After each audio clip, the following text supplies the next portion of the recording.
Howdy y'all, Joe Hills here, recording as I was doing in Nashville, Tennessee.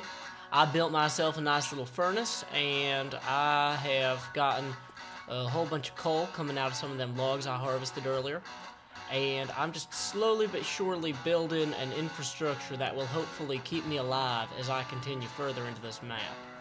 So I'm just going to grab this additional flint and steel and this netherrack here, and I think what we're going to try and do next is probably continue along the way we were going, way down here, and try to get into that area there. Because once I get into that area there, I can start pillaring upward and hopefully establish some sort of a long-term solution. But before I go, I might just stock up on one or two more things because I'm a fool and didn't prepare properly.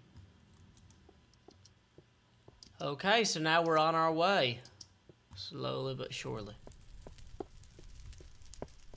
Knowing that this ribbon doubles over that ribbon and then reconnects back there makes me not want to approach that head on. But I'm not sure exactly if there's a better way to do it for right now. I just need to find somewhere with gravity blocks, and this snow area here is not going to have them probably. It's probably just going to have more snow. I have a feeling that that area down there is mostly going to have dirt, which makes me think that them great bulbous forms back that way might actually be our salvation when it comes to sand, just by the process of elimination. So let's go ahead and, you know what, maybe change of plans. Maybe we're not going straight down there. Maybe we're going to go up here first. Sorry, these open world maps are a lot more difficult for me to plot out in advance what I want to do next than the traditional, what do you call it, linear branching maps that vechs normally makes, or at least that I've done in Super Hostile Legendary and Super Hostile Infernal Sky.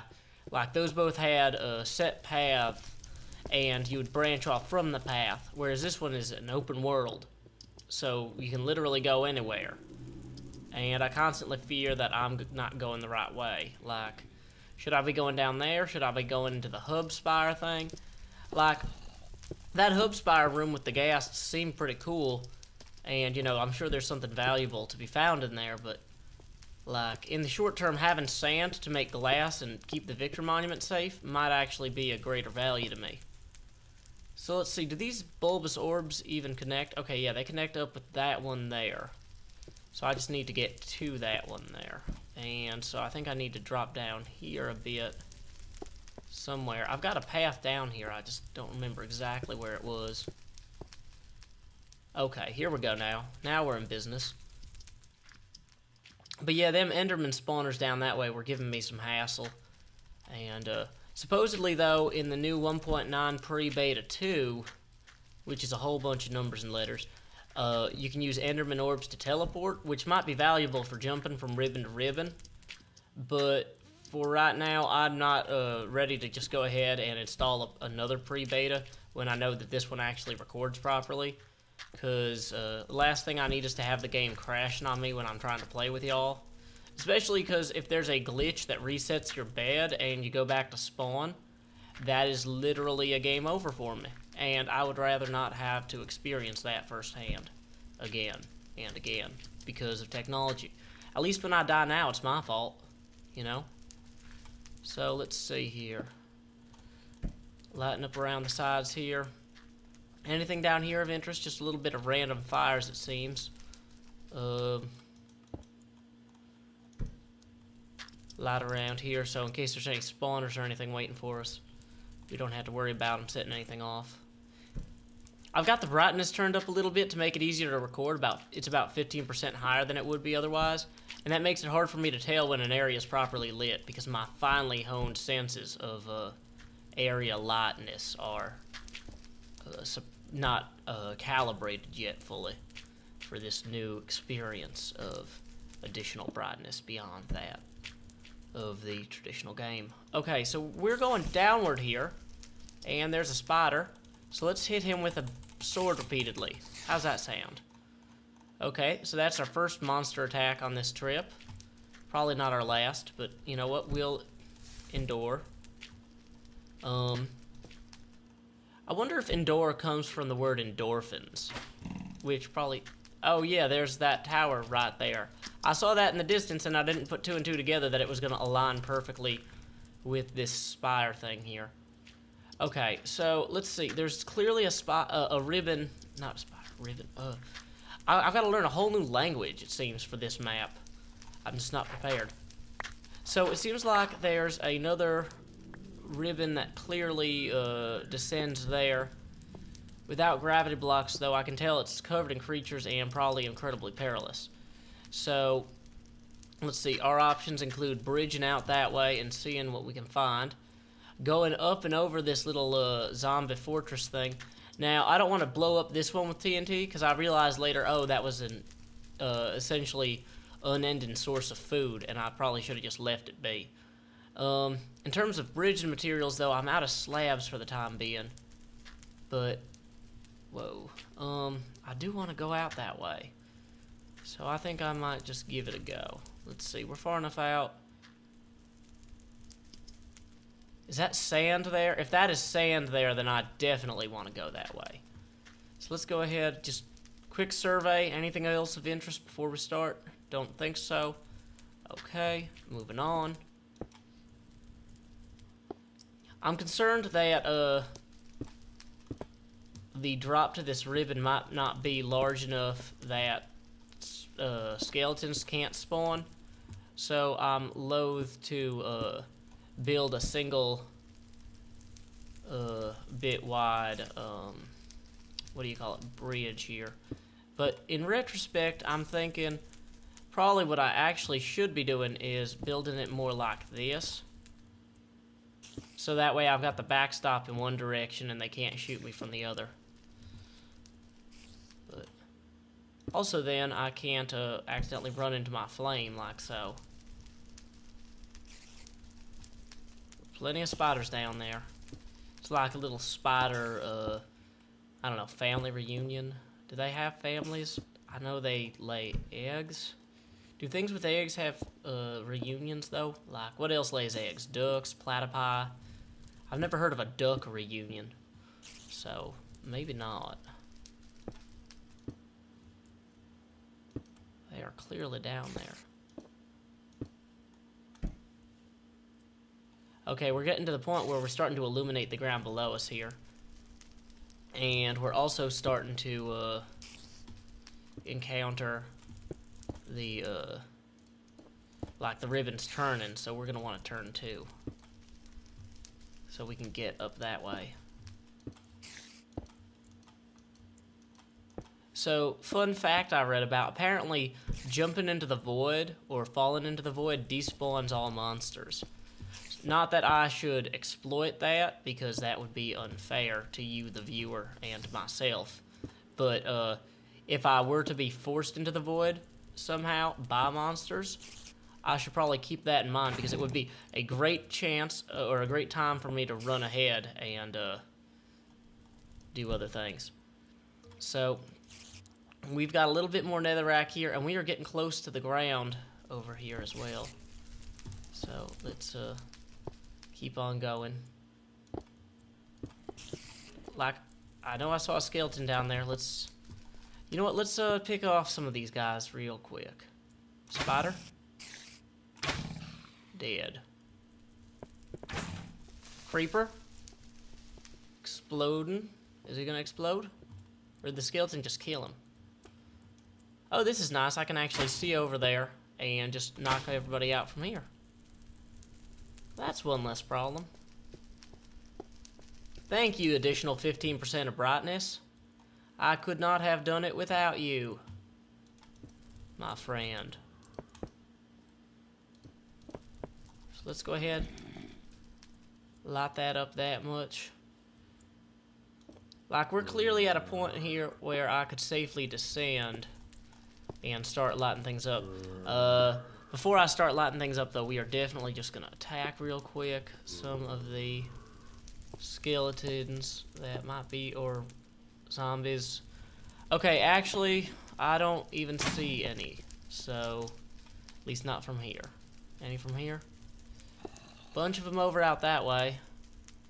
Just saw a spider spawn. That's no good. But, okay. In terms of building our way back up, we don't exactly have a lot on us. So maybe I will actually cannibalize some of this wall now that I'm a little bit safer feeling up here. Oh, thank you, wall. That is precisely what I intended to do with you. Okay, so next plan then. Let's just jump on down there while we got full health and light stuff on fire. Wait, I heard a skeleton. Do I see the skeleton?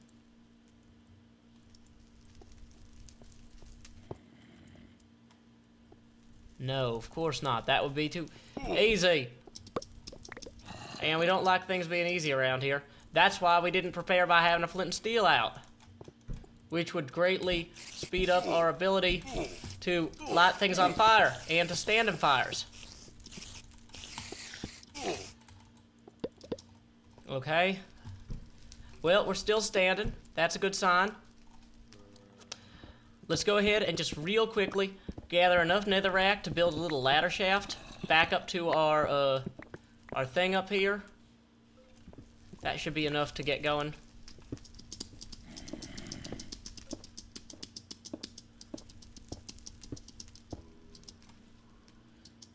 Okay, so then we can just, whoa, stick this right here, like so. We can just shoot this zombie here. Bad zombie. You can tell he's not a good zombie because a good zombie wouldn't be dead. I hate placing ladders while I'm on ladders. This is like the worst thing.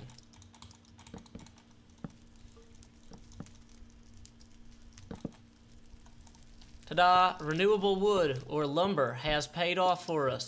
We have constructed our first ladder in this map, and hopefully it will bring us many returns on excitement and lumber and funber. Funber is the funnest lumber. It's actually not a word. I feel so bad when I make things up and mislead y'all. I feel like y'all look to me as an educator as well as an entertainer. And it's just unfair when I, make up words like funber. Although, really, if you can't tell that funber isn't a word, well, that's unfair, though, because I do have a lot of international listeners that aren't necessarily super familiar with American English, which is always neat, like, when folks are like, I'm from Denmark, or I'm from wherever, because it's like, oh, that's a cool country, though I'll probably never get to go there, because it's far away, and it costs a lot more money to go from America to a country in Europe than from one country in Europe to another country in Europe. You can't just hop on the train or whatnot. It's a lot more regulated. And there's a creeper running at me. Okay. Getting away from our ladder so we don't blow that up. And bow and arrow on him. Boom. Creeper's still alive somewhere. There he is. Okay, well, I'm actually feeling pretty comfortable with the area we've set out here. So I'm going to go ahead real quick and plant a sponsorship sign thanking Forgetful Lucy, who writes, no, singular, melanophone. And I spelled it right that time. Good. Done. So thank you very much to Forgetful Lucy for sponsoring this episode and for helping me justify to my fiance that I'm not just wasting all of our time and money on equipment and goofing off and whatnot. And I should not hang out where I keep getting hit by things. Let's step back a little. And bow and arrow to the creature here. This guy. There you go. Let's climb back up real quick and see if we can take pot shots at whoever's left down there and then run forward again. And, like I see that, that skeleton there needs to be dead. Whoa, he's about to hit me if I'm not careful. Oh, good thing I'm careful. And awesome. Oh, hello, creeper. Just jump in that flame there. That'd save us so much trouble. Dang it. Come on, creeper. In the flame. In it. Well, good enough. Okay, anybody else left down there want to cause me any pain? No one? No one? Okay, good. I'm coming back. And I've got fire because I'm an intelligent creature. Unlike you, I'm the master of flame and running. I'm running. You know, humanity is actually known in the animal kingdom for its exceptional long-range running skills. We could outrun most of our prey. They'd get tired even though they're faster in the short term. How's that creeper still alive? Okay. But like, yeah, humans, natural long-distance runners. Creepers, natural long-distance diers. And short-distance diers. That is one of their most dangerous traits. I can see that brick and stuff from there. I just want to get over to it and harvest some sand so I can make glass and then begin glassing in my victory monument. Keeping it safe from all comers and all goers and all burners like myself. Die in a fire, zombie. Die in a fire.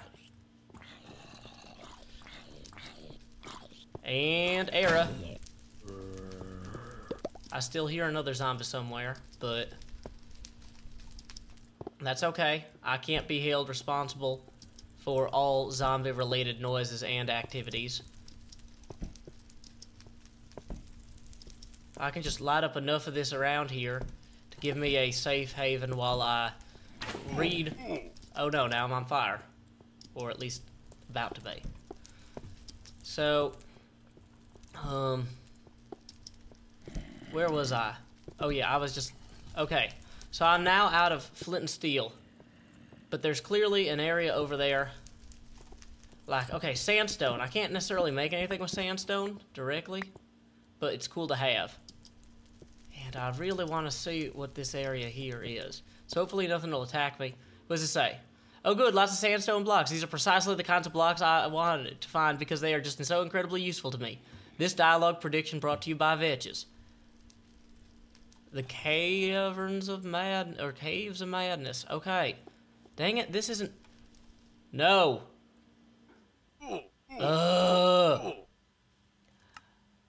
Well, so that's as good a time as any to end the recording because, well, although I did point out that all the creatures would despawn when that happened, I just really don't feel like, I just don't feel like getting all my stuff back and right now, can't talk. But on the plus side, we have illuminated a good deal of this ribbon here and greatly expanded our knowledge of this world. So, let's see. Until next time, y'all, this has been Joe Hills from Nashville, Tennessee. Keep adventuring.